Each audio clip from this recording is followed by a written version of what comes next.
told me she was saved and she's in heaven. And I have to live with that, knowing that she's there. But what bothers me is my best friend. We talked about the Lord many times, but I can't tell you where he's at.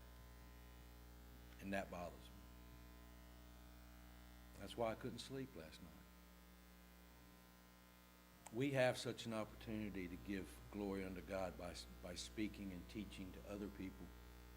And we need to take advantage of that. We need to realize that people have been in hell and in heaven since the beginning of man. And they'll be there for 100 trillion years after, for all eternity.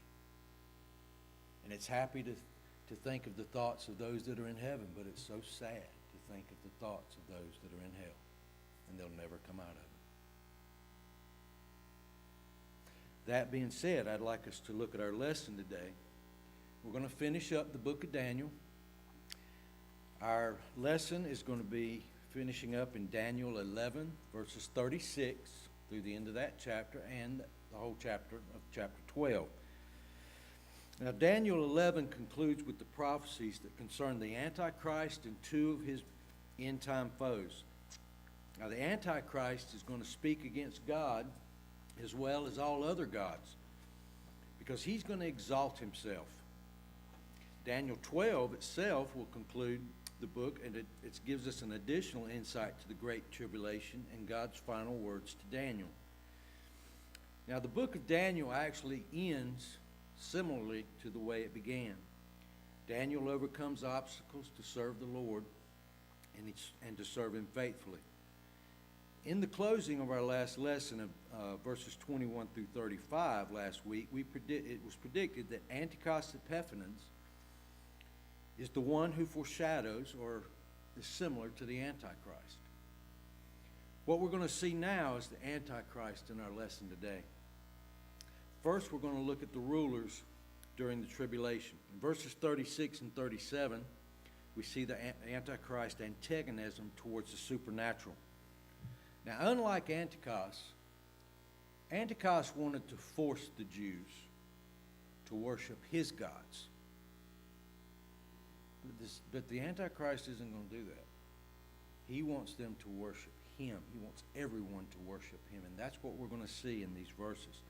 Because the Antichrist opposes the supernatural. He opposes all worship of any other gods other than himself.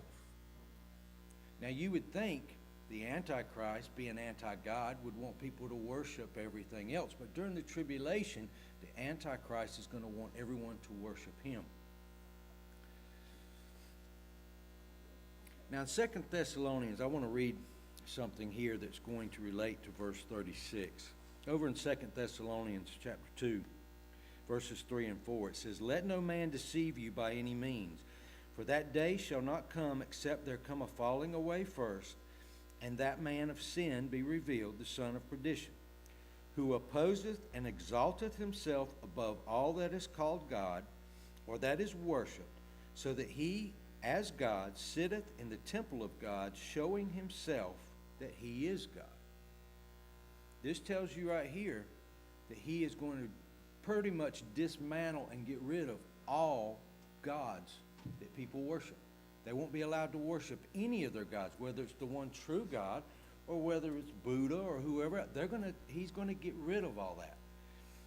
So in verse 36, it says, "And the king shall do according to his will, and he shall exalt himself and magnify himself above every god, and shall speak marvelous things against the God of gods, and shall prosper till the indignation be accomplished. For that is the determined shall be done."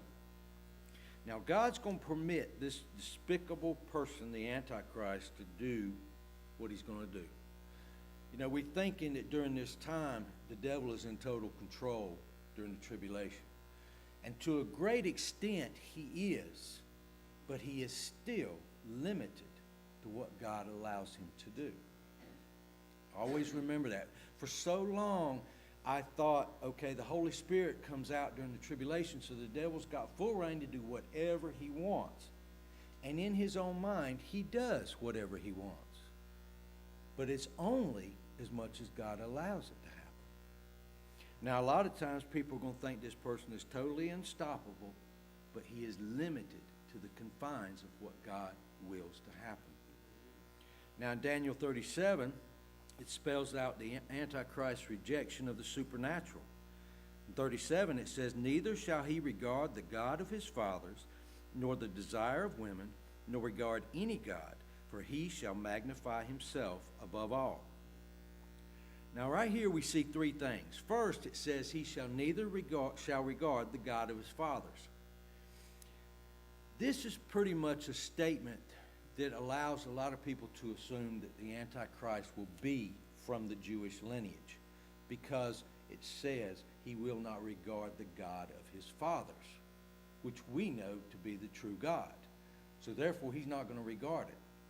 The second thing it says here is he will not regard the desire of women. Now, this could mean a couple of things. One being he just has no interest in the opposite sex. And I pretty much doubt that he has any desire or sexual desire during this time. He's all stuck on himself. He's not worried about everybody else loving him and liking him. Another thing about this statement is that during the Old Testament times, the Jewish women wanted to be the mother of the Messiah because of the blessing that would be bestowed upon them. So therefore, that desire for the women to want to be the Messiah's mother, the devil could be looking at it, or the Antichrist could also be looking at this when he says desire of women. The desire of women is wanting to be the mother of the Messiah, so therefore it represents Christ. So therefore he rejects it. He rejects women because he associates them with Christ. So there's a couple of things there.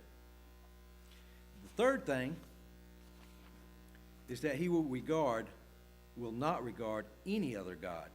So basically, he'll be an atheist. In verse 38, we see his attitude toward the natural.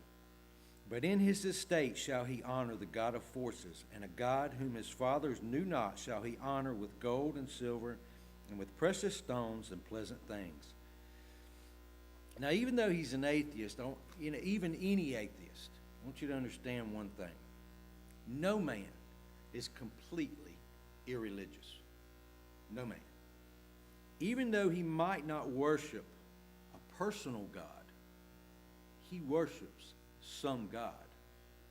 Whatever he puts his money, his time, and his effort into, if he doesn't believe in the one true God, that becomes his God. So no man can say he believes and worships nothing, because every man believes and worships something.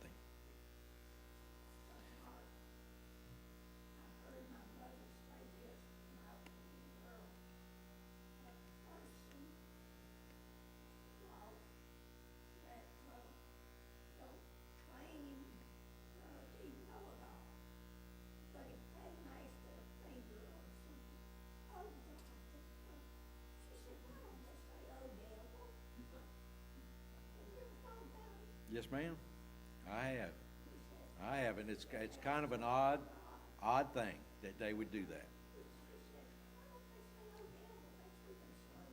That's right. Now, what we're going to see here in verse 38 is what the Antichrist God is. It says, "But in his estate shall he honor the God of forces."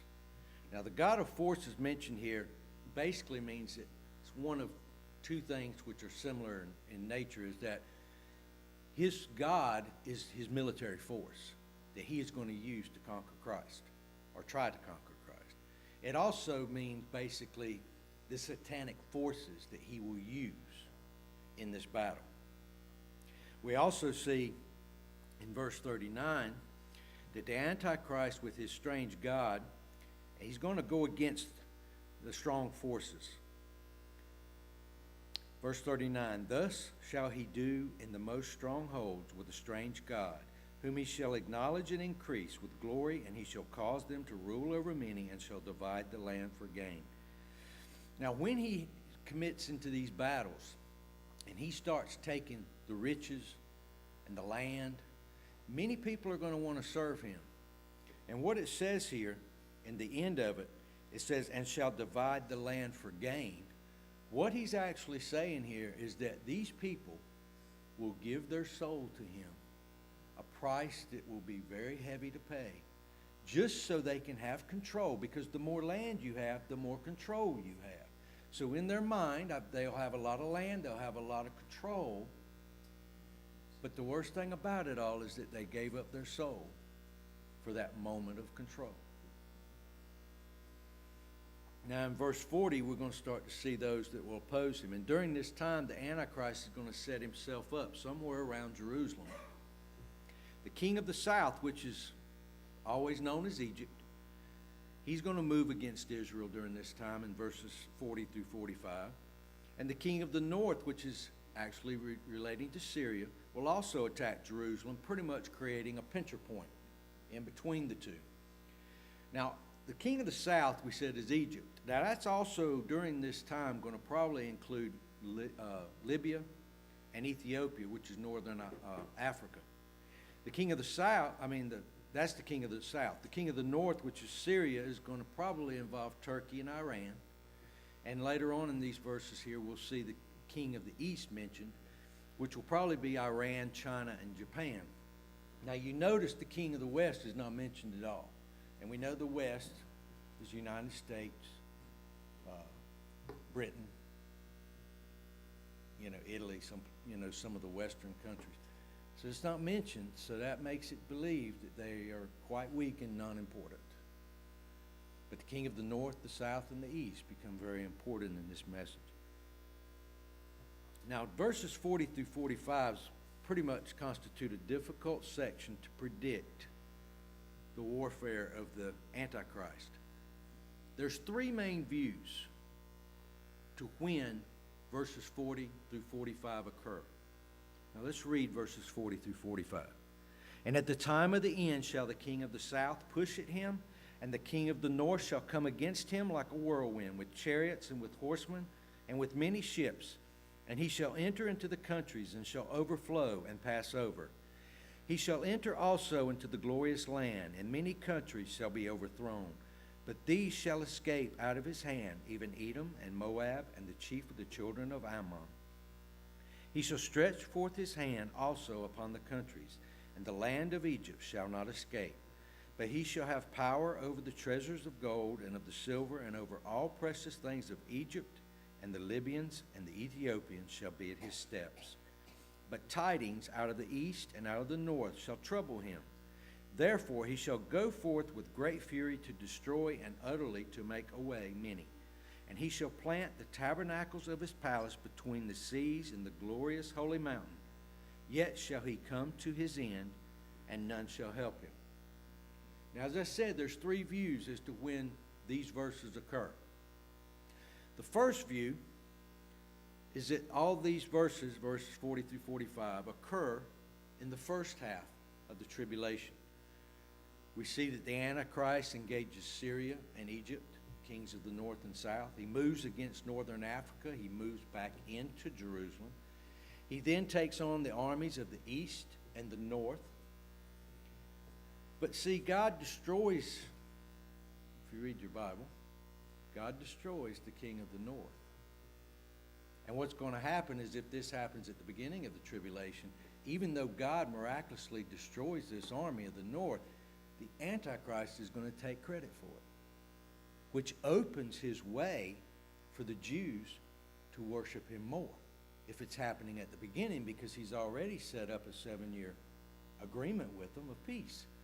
So if he can protect them, that gains more of their trust if this happens at the beginning. The second view, which actually has two scenarios, happens in the middle of the tribulation. Now, first, the kings in the north and the south move against Israel, and the Antichrist comes to Jerusalem to protect them. God destroys the northern kingdom, and the Antichrist moves into northern Africa to do his bidding there. And while he's up in Africa, the Antichrist hears of a movement that the army of the east and the army of the north have regrouped, they're going back to Jerusalem to fight. So he therefore returns to fight them. And then all the armies gather together, and the Lord returns and destroys them all. That's part of that scenario.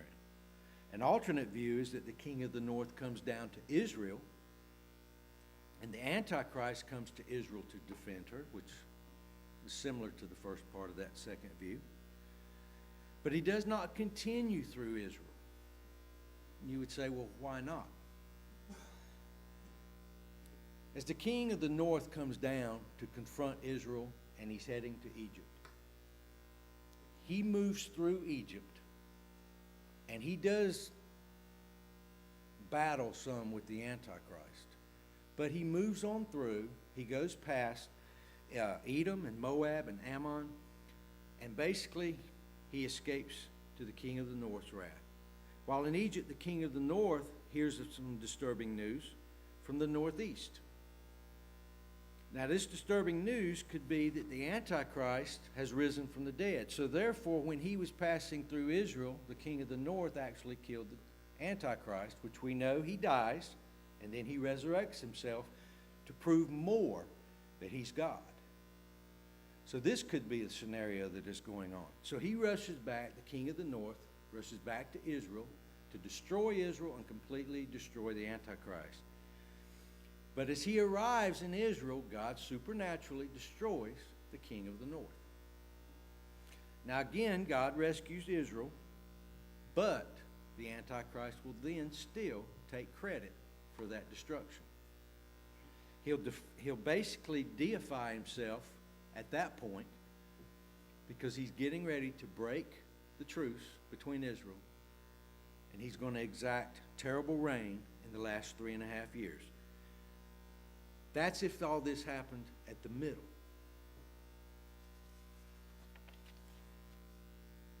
We also know at this time, too, he'll commit the abomination of desolation, and he'll begin a massive persecution of all the Jews and the true believers of God.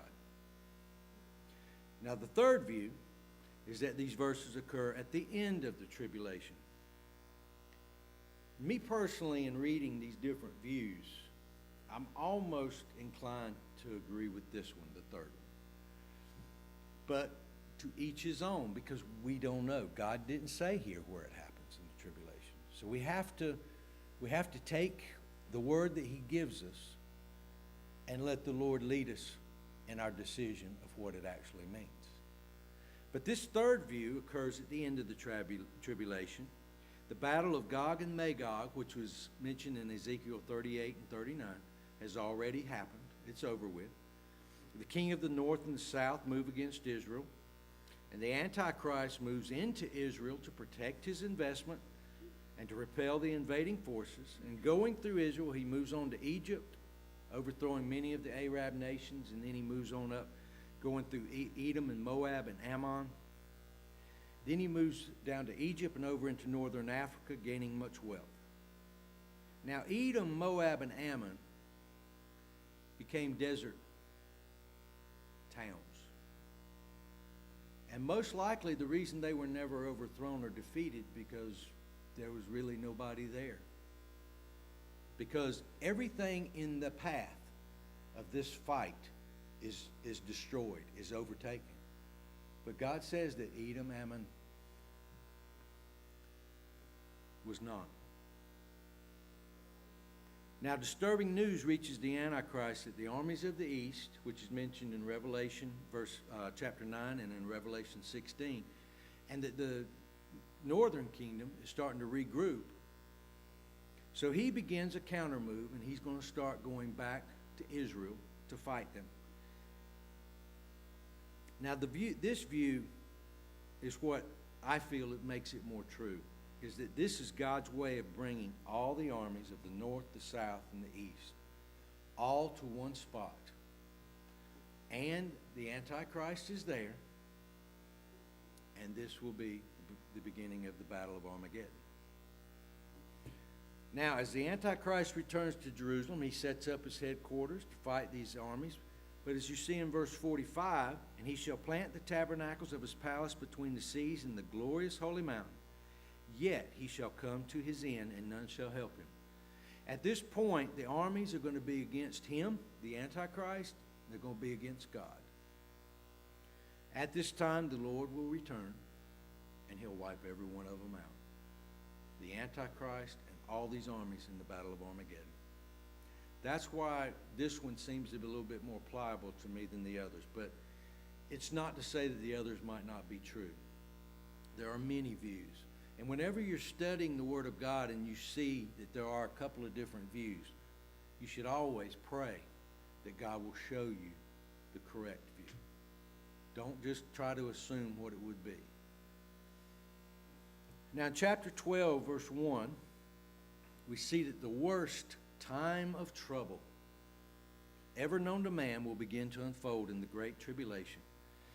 Now remember this, the Antichrist would annihilate the Jews completely if there had not been some kind of supernatural force to protect them. And that force we see in verse 1 is the Archangel Michael.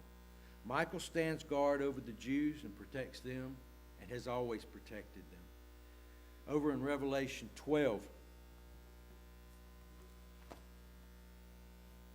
verses 7 through 12, we see how Michael defeats the angels, the devil and his angels. And there was war in heaven. Michael and his angels fought against the dragon, and the dragon fought and his angels, and prevailed not. Neither was their place found any more in heaven. This is the war in heaven. And the great dragon was cast out, that old serpent called the devil and Satan, which deceiveth the whole world. He was cast out into the earth, and his angels were cast out with him. And I heard a loud voice saying in heaven, Now is come salvation and strength, and the kingdom of our God, and the power of his Christ. For the accuser of our brethren is cast down, which accused them before our God day and night. And they overcame him by the blood of the Lamb, and by the word of their testimony, and they loved not their lives unto the death. Therefore rejoice, ye heavens, and ye that dwell in them. Woe to the inhabitants of the earth and of the sea, for the devil is come down unto you, having great wrath, because he knoweth that he hath but a short time.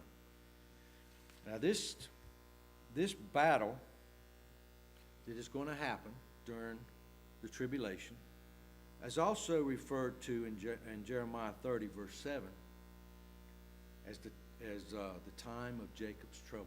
You've heard that so many times. This is where it's coming from.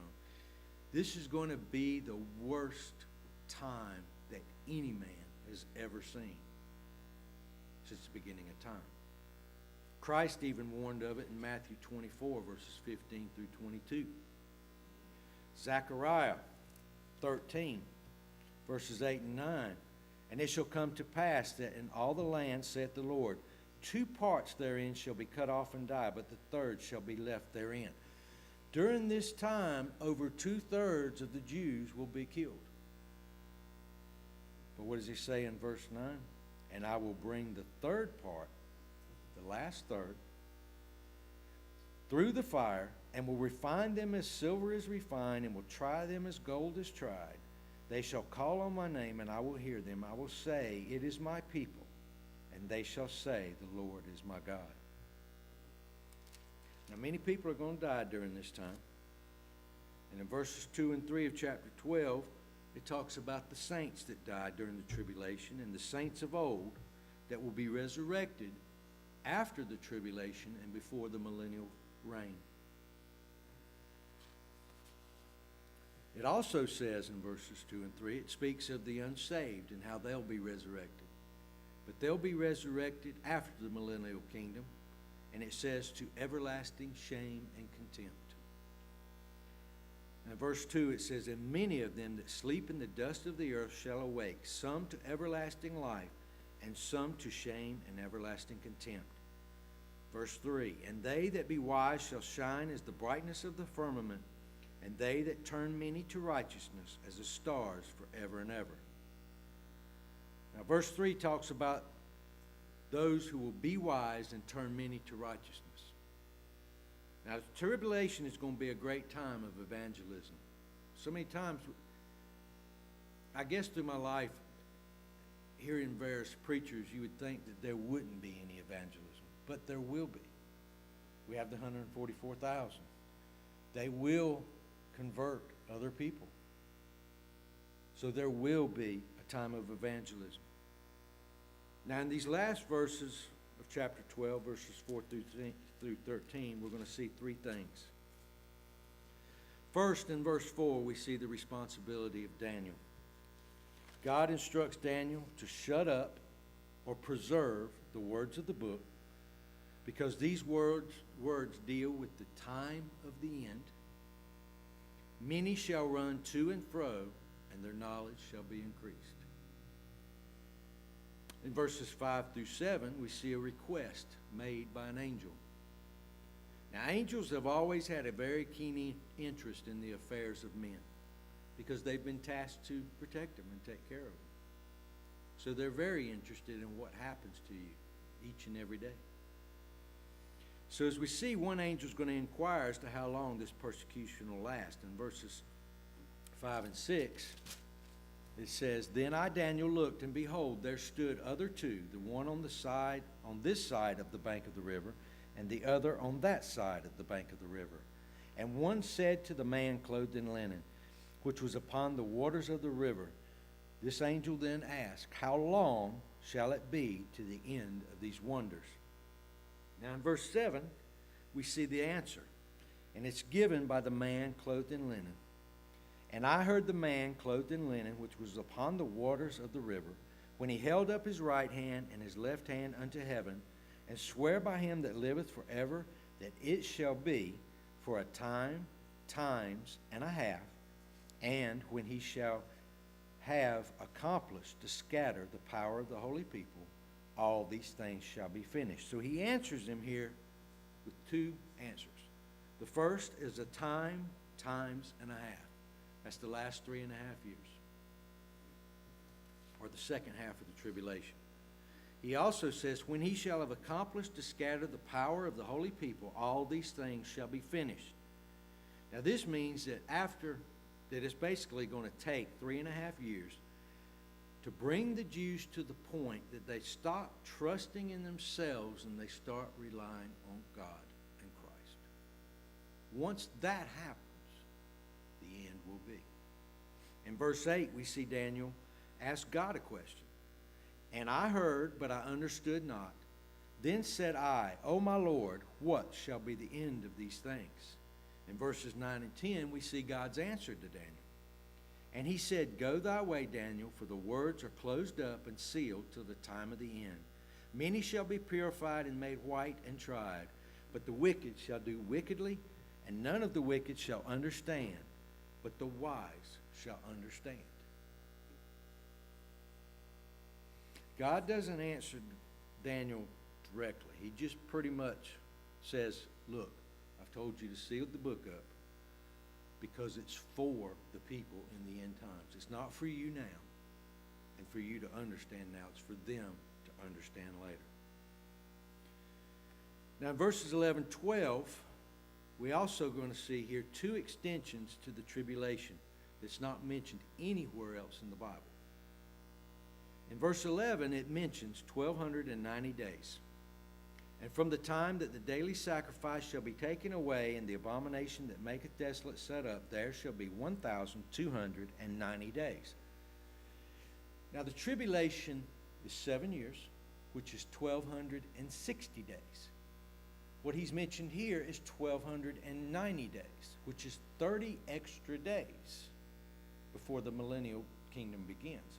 Now this 30 extra days, the only thing I could find that seemed to gel everywhere I looked was that the fact that it will take 30 days after the tribulation is completed to purify and clean the temple and to get it prepared for the millennial kingdom. Also in verse 12 it says, "Blessed is he that waiteth and cometh to the 1,305 and 30. 1,335 days.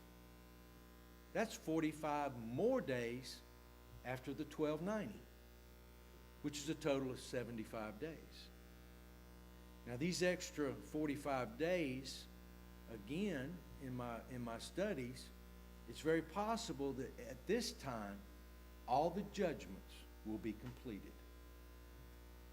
So just because, a lot of times people think, okay, we've got 7 years, 1,260 days, it ends and we go straight into the millennial kingdom.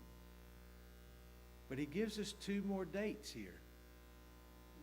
1290, which is 30 days, cleanse the temple. Another 45 days to enact judgment upon everyone, because only the saved will be allowed into the millennial kingdom. Only those that are alive and that are saved will be allowed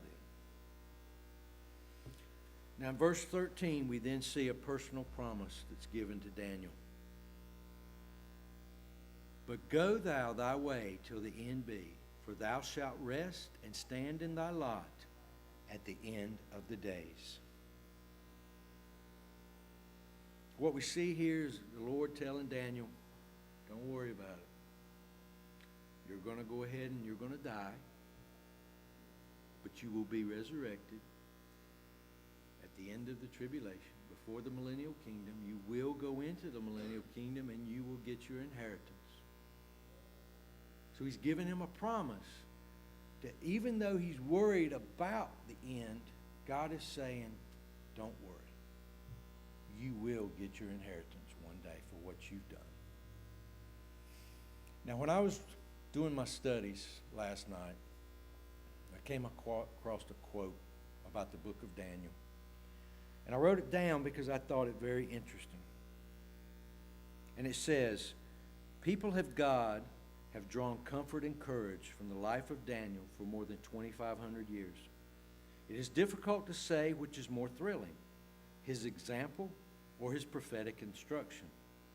Deprived of the privileges which God intended for Israel to enjoy, he served foreign kings with excellence and humility and served God wholeheartedly as a major prophet of the Old Testament. His model is needed today more than ever. And it is. To me, Daniel he's one heck of a guy. He stayed true his entire life. He never wavered. Never. Not saying he didn't sin. Everyone sins. But what I'm saying is his belief and trust in God never wavered. And that's why God honored him. Now, in closing, I got 3 questions I want to ask you. And they are only questions you can answer yourself. In this study of the book of Daniel, I want you to think about these 3 questions. Number 1, what do you want Christ to say about your life when you stand before him?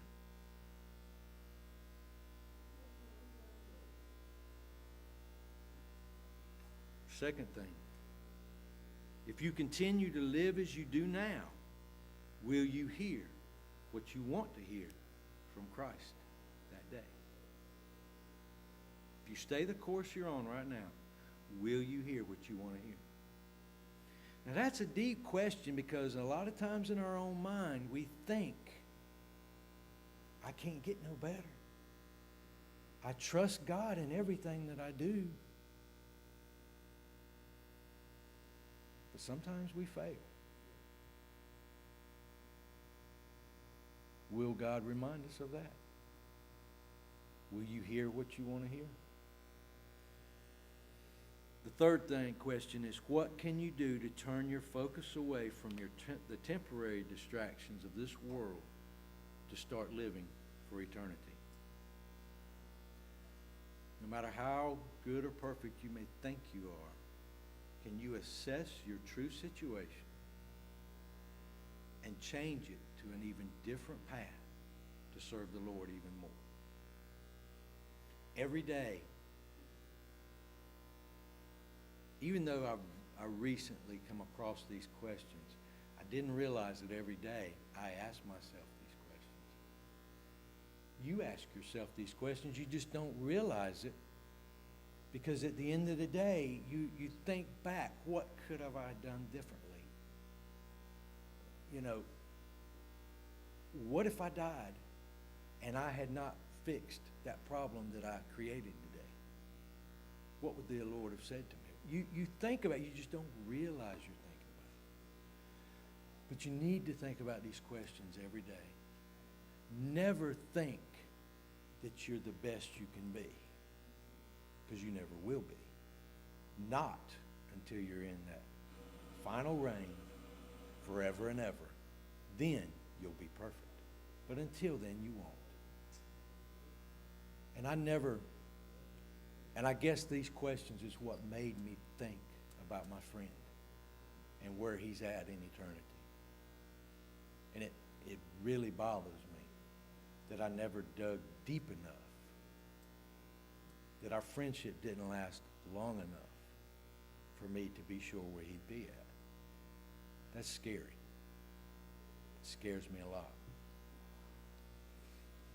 Now, we've completed Daniel, and I'm hoping that you have learned a lot about the book of Daniel, and I'm hoping that you enjoy studying a book in its entirety.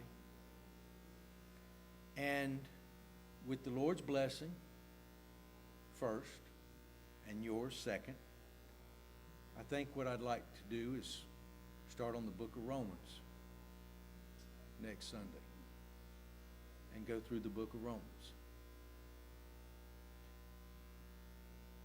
It's a very important book about our salvation, about our trust. And I just ask that you pray with me and that the Lord will honor His word in each and every day, and especially when we get up here and we study and we talk about His word. May He be honored in every word that is mentioned out of our mouths. Every day of every week as we speak to others, think of what Daniel did and the witnessing he did. And he didn't care what anybody else thought. There's so much we've learned from Daniel that we can apply in our lives each and every day. Brother John, would you please close us?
I've questioned certain circumstances or things I could not understand.